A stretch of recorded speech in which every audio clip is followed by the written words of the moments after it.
Hi, I'm Ash from DroningON and welcome back. This is part 2 of our Wingsland S6 review. The S6 is a brand new portable folding drone, and in part 1 we thoroughly unboxed and inspected it. We've promised to flight test it, but first we're going to look at the app. So give us a thumbs up if you enjoy the review and comment whilst you're watching. We need your feedback. And most importantly, click that subscribe button so that you don't miss out on part 3, where we'll flight test the S6 and hopefully also look at the additional accessories.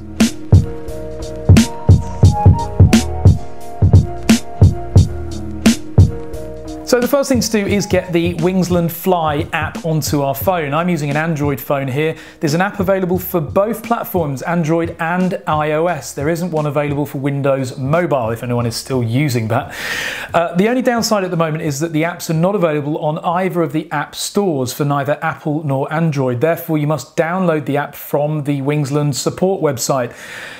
Unfortunately, their servers are fairly slow, and so I'll put a link in the video description for a Dropbox link to their latest app, which was released in the first week of January. If you're watching this video at a later stage, it might be that a newer version of the app is now available. So once you've downloaded the app and you have the APK file, you need to put it onto your mobile phone. The next thing you need to do is enable the installation of apps which don't come from the store. Now, this is fairly safe if you can assume that you know the source of the app. We know that this app has been developed by Wingsland, but we recommend that you turn this feature off after you've installed the Wingsland app. So you need to go into the settings console within Android. You need to then go to lock screen and security, and you then need to scroll down to the unknown sources option. And by enabling this, it basically means that your phone will allow the installation of an app from an APK file. Click OK once you've accepted the warning, and then that is now enabled. As I say, once you've installed the Wingsland app, it might be recommended to turn this back off. The next step is to then go into your download source. So wherever you've put the APK file, you may have connected the phone to your laptop, or you may have downloaded the APK straight onto your phone. But regardless, locate the APK file and select it. You then need to choose Install, and you'll be given some warnings which show the permissions that the app needs. Actually, for an Android app, this requires very minimal permissions, which is good. It's nice to see no access to the phone or contacts or any other data like that. Click Install, and that will start the app installing. Now, it is 80 megabytes, this app. It's quite a chunky file, the APK file, and the app will take a short time to install. Okay, so that took about 15 seconds or so. Remember that if you get an error during installation, it's because the download of the APK file wasn't successful. It's probably not to do with your phone. So be sure to check the file size and ensure that it's around, as I said, let's have a look. 89 megabytes is this version, which was launched in the first week of January. If your file is much smaller than that, then you haven't downloaded it properly. So the next step now is to get the actual aircraft ready. So the first thing we're going to do is put our fully charged battery into the rear. A few people have complained about the battery not being easy to get out. I tend to do this. I just put my thumb in, lift up this bracket here at the same time as pulling out, and the battery then comes out very easily. So just to do that again, put your thumb in there, lift the tab up slightly. Another way you can do it is also to use two fingers, lift the tab up and slide it out. Once we've done that, we'll unfold the arms of the S6 and we're going to turn it on. So press and hold the power button and you'll hear the fan start up, and then it will start emitting some beeps. We can also see that we've got some lights flashing here as well to show that it's doing its boot up sequence, and rear flashing lights as well. So the beeping takes around 15 seconds or so, and then you get that final long confirmation beep to say that it's ready. What we then need to do on our phone is look for the Wi-Fi network. Now, it doesn't appear immediately. As with any of these little Wi-Fi drones, it can take a few additional seconds. So we'll turn our Wi-Fi off and then back on.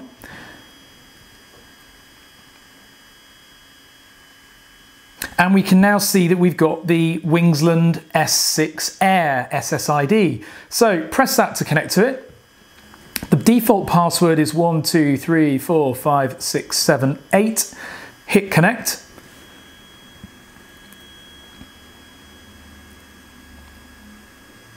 And we are now connected. Now, when you are connected, there doesn't seem to be any physical illustration of being connected on the drone itself, but look for the fact that you are connected on there on the phone. Now, a few people have done this in the wrong order, I've noticed. You must connect to the Wi-Fi first. Only then do you fire up the app. So let's look for the app. If you go into your app listings, you'll see that you've got the Wingsland Fly app. Launch that. And here we now have a few various safety kind of statements, so we're going to click past all of those. Really good though to see a manufacturer observing the local laws and regulations regarding drone flight and giving new users a bit of an idea of what those safety notifications are.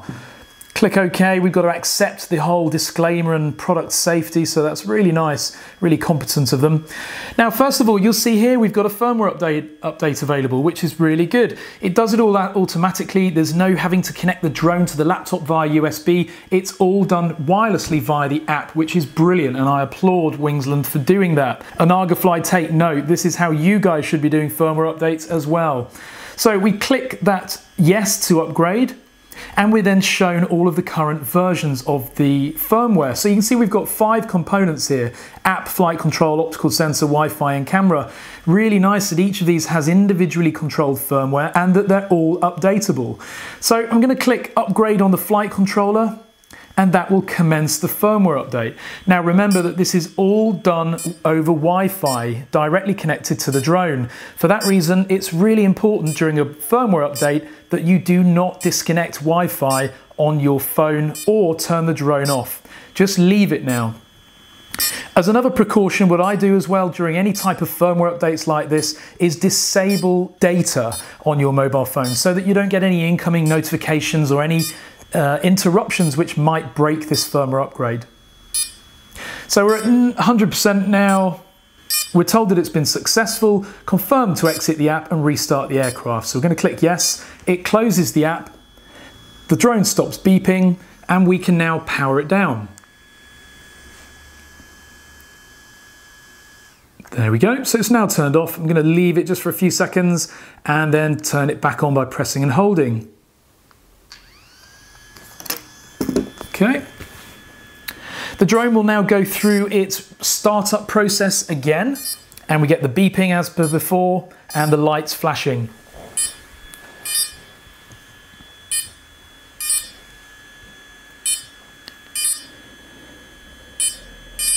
And there we go, it's the final beep for confirmation that it's finished booting up. We can now fire up Wi-Fi on our phone again and turn it off, and hopefully when we toggle it back on, we'll see the Wingsland. So turn it back on and we're connected. We can now fire up the app. And there we go, we're in the app. Now if we want to confirm any of the firmware details, we can slide this slider across, hit firmware update, and it shows us all of the current versions. So have a look at those versions you see there and comment below if you see any differences with yours, if it tells you it's running the latest firmware. Going to click back just to have a look at the other options we've got here. We have guidelines, we have support, and we have a quick start guide. So it's quite nice that that's all built into the app. Okay, so the first thing you'll see there is a simulator. Now that's quite a nice feature actually. It lets you simulate flying the aircraft a little bit like the DJI simulator, which you might recall. If we just launch that very quickly and have a look at it. So you can see we've got a kind of third-person view. It's not realistic because the actual view of the aircraft would be inside it live on the screen, but we've got a remote third-person perspective view. We can take off here. We've got some various warnings here for indoor and outdoor flight. Click continue and up it goes, and we can now move the drone around as if we were flying it. Interesting how it doesn't actually roll or pitch there in the simulation, it just slides, but it's nice actually. It gives you an idea if you're new to drones how to fly it and what the various controls do. So you can yaw it around and you can slide it around, etc. So that's quite cool. It's also got a return to home button there, so it actually simulates the realistic return to home with that as well. Quite a nice feature. We're going to go back out of that. So back in the app, if you click go, which says start to fly, and that takes us into the live app. Here it gives you a bit of an introduction. So obviously, first of all, you need to spread the arms. You need to install the battery, press the power button. You then need to connect via Wi-Fi. And then you need to launch the app and start calibration. So I'm going to run you through the calibration process as well. It's really good though that Wingsland are taking users through this kind of setup process, because if you haven't owned a drone before, this stuff is all essential. So here we are on the live view. So let's first of all do a bit of a video latency test. So hopefully you can see there on the screen the app, and if I wiggle the drone, you can see that we've got probably about 100 or 200 milliseconds delay there, not unexpected for a Wi-Fi based drone. So the first thing we must do when you get a new drone is calibrate it. The same applies as well for any firmware updates. Whenever you apply a firmware update, recalibrate. So to start the calibration, the first thing you need to do is turn off the joysticks. You do that by toggling this button here. So after turning those off, we're going to press the cog, and then we're going to press the small compass looking icon in the bottom. Then we're going to click to calibrate. Now at this point it gives you a little demonstration of what you need to do with the aircraft, which is just to simply rotate it, and we're going to do exactly that. So don't pick it up, leave it on a flat surface and rotate it clockwise. And do it slowly, and whilst doing so, keep the aircraft flat. You need to do that about 6 times or so. So I think we've done it about 3 times. So that's 4 times. 5. And 6. Right, we're going to leave it there. Now just wait, basically. You see the icon, the lights on the rear of the aircraft are flashing rapidly at the moment. If we just leave the aircraft, and there we go. Now it took about 10 additional seconds there after we stopped rotating it, but on the screen we now have calibration finished. Please tap yes to finish the calibration. Click yes, and that's it. As I say, calibrate again after every single firmware update. Also, if you have a crash, recalibrate then as well. It's really, really important that the gyro is calibrated properly. So now let's have a more in-depth look through the app itself. So we're going to start with the icons on the left-hand side. Press the cog button there, and we've got all of our photo and video configuration here. You'll notice the app looks very DJI-like, which is nice. It gives a nice familiar interface for people. So in terms of photos, we've got our resolution options here, 12, 8 or 5 megapixel. White balance we can set manually, but generally leave that on auto. Photo timestamp, if you want the image timestamp to be imprinted when you take a photo, turn that on or off. Exposure compensation, that speaks for itself really. If you're flying on a very bright day, you might want to set that down. If you're flying on a very dark day, you might want to set it up. But generally leave it on 0 and make exposure changes in post-production. Photo mode, we've got single or burst. So if we take a single shot, let's give this a try. I'm just going to turn my audio back up on the phone. So we'll take a shot and we get the 1. Now if we turn that on to burst mode,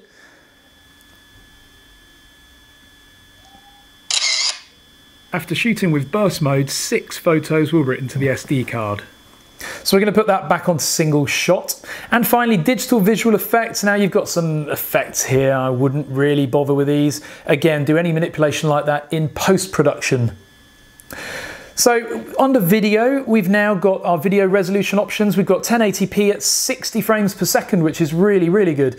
Beneath that, we've then got 4K at 30 frames per second, which again is really impressive. And then other resolutions. It's quite odd the way in which this list is sorted, but it's just the way it is. You'll notice that in 720p, you've got the option of 120 frames per second, which is very impressive if that works. And we'll test that during the actual flight test. We've got the video anti-flicker options, generally leave that on auto. Video timestamp is self-explanatory, date and time on the video. Circular video taking. Now I would imagine that this relates to the file size. So rather than capturing one large file for your video, it's going to split it into smaller files. Now this might make the file handling slightly easier because the files can be quite big if you're shooting in 4K. I'm going to set that to 5 minutes. There is a spelling mistake there. You notice they've spelt minutes wrong, and I'll let Wingsland know about that. Slow motion video, not quite sure what that does in terms of how it achieves the slow motion. Again, I would ignore that, leave it off and set slow motion in post-production instead. And then of course we've got EIS, which is electronic image stabilization. That's going to be critical for this drone because it does not have a gimbal. So we'll be doing some testing with that. So with EIS, you're not going to see any difference by toggling this on and off whilst you're still in camera mode. So I'm just going to switch it to video mode quickly by pressing this button on the left here. Okay, we're now in video mode. So if I now go back to the settings and EIS, now if I initially toggle that off, and then what I'll do is move the camera around in a rotating pattern like that. So you can see the fair bit of movement there. Okay, if I now turn EIS on, there's a slight pause and you'll see the image zooms in slightly and we've got much less movement now. So I'm being quite erratic with this movement, probably not really simulating a real flight, but it's quite a difference.